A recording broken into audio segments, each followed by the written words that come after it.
Life में हर किसी को कभी ना कोई झटका लगता है ही। आज से 12 साल पहले मुझे भी झटका लगा। ग्रेटर नोएडा जाने के बाद में एक पैसा बनाने की मशीन था, मेरी सॉफ्टवेयर की कंपनी थी, कंप्यूटर का इंस्टीट्यूट था, पैसे की दुनिया में खेलता था। लेकिन जब झटका लगा तो ऐसा लगा कि भाई अब टीचिंग करूंगा, बिजनेस बंद करूंगा और देश के लिए, समाज के लिए कुछ काम करूंगा।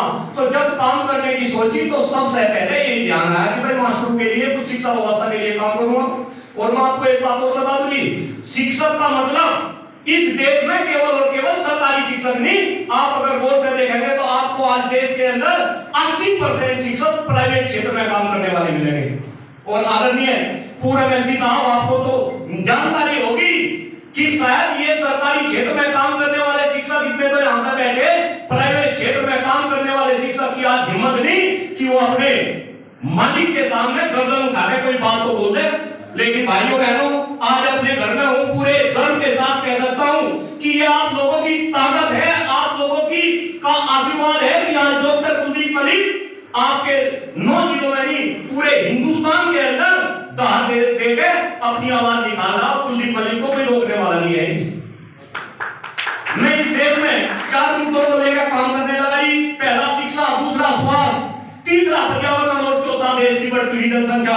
और ये काम करते करते, अब तो चूंकि बात तो सब लोगों को सारी पता है, ये काम करते करते आपके लोगों ने मुझे एमएलसी शिक्षक वर्ग के अंदर चुनाव लड़वाया। और मैं आपको बताऊं, फिर मैं कह रहा कि प्राइवेट में किसी की हिम्मत नहीं तो वो मालिक के सामने नहीं बोल सकता, वो चुनाव क्या लड़ेगा। लेकिन पूरे गर्व के साथ इस बात को कह रहा, किसी से डरा नहीं, किसी से दबा नहीं, आपके बीच में रहकर चुनाव भी लड़ा और अपने विचारों को मैंने सभी मास्टरों के बीच में रखने की कोशिश करी और सभी लोगों का मुझे प्यार मिला, उसके लिए आपका बहुत बहुत धन्यवाद। लेकिन साथियों, जहां तक शिक्षक की भूमिका का सवाल है समाज के अंदर, भाई आज का शिक्षक तो बेचारा होगा। आज के शिक्षक के इतने बुरे हाल है, आज ना हम सामाजिक रूप से सशक्त हैं और ना हम आर्थिक रूप से सशक्त हैं। चलो, मैं फिर प्राइवेट और सरकारी की बात कर रहा थी। जब मैं 9 जिलों में अपने चुनाव के दौरान घूमता था, मुझे तो ऐसा लगता था जैसे घोड़ा घास कर रहे हैं, उसे हरा नजर आवे। उबाई को बेटी यूनिवर्सिटी में उसकी भी लाखों में सैलरी, मेरी भी अच्छी खासी सैलरी, तो मुझे तो ऐसा लगता था भाई प्राइवेट में भी शिक्षकों की मौज है। लेकिन मैं बिल्कुल गंभीरता के साथ इस बात को कह रहा आदरणीय एमएलसी साहब, जब मैं प्राइवेट क्षेत्र में घूमा तो मुझे पता चला कि 5-5 हजार रुपए में इस देश के शिक्षक काम कर रहे हैं। और प्राइवेट में नहीं, मैं तो जब आपके सरकारी विद्यालयों में भी गया तो सरकारी विद्यालय में भी जो लोग सरकारी तनख्वाह ले रहे, उनकी सैलरी लाखों में, और आपके साथ में 10-10 हजार रुपए में काम कर रहे शिक्षक, और उन्होंने सिर्फ 2-4 हजार रुपए बीच में खा जाती लोगों का। तो भाई जब तक ये शिक्षक सामाजिक और आर्थिक रूप से सशक्त नहीं होगा, तो मैं पूछना चाहता हूं आप साथियों से कि भाई क्या इस देश का भला होगा, क्या इस समाज का भला होगा।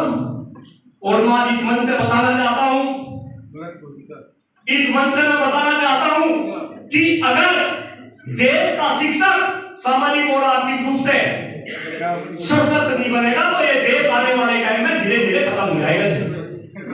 अब रही बात, मैं दूसरे विषय में आता हूं जी कि शिक्षक के सामने आज क्या चुनौतियां है। अभी भी मेरे पूर्व में जो वक्ता थे सबने एक ही बात पे जोर दिया, और आगे भी जितने वक्ता रहे वे भी एक ही बात पे जोर देंगे, और मैं भी उसी बात पे जोर दे रहा कि हमें कहीं ना कहीं एकजुट होना पड़ेगा, हमें संगठित होना पड़ेगा। जिस तरीके से आप बटे हुए और आप नहीं बच रहे, क्योंकि मैं तो जब से चुनाव लड़ा 3 साल हो गए, मैं तो जगह जगह घूम रहा। जो भाई सोशल मीडिया पर अटैच है, और मेरे ख्याल से यहाँ 7 से ज्यादा लोग ऐसे होंगे जो मेरे काम को देख रहे होंगे, मैं तो एक ही बात समझ रहा थी कि आप बटे नहीं, आपको बांट दिया गया। अरे मैं पूछना चाहता हूं कि अगर हम शिक्षकों की बात करते हैं, क्यों भाई, क्यों प्राइवेट शिक्षक हो, क्यों सरकारी शिक्षक, सरकारी मान लो, फिर क्यों अलग अलग गुट। और जब इतनी विषम परिस्थिति आ गई कि आने वाले टाइम में ये शिक्षा समाज खत्म है।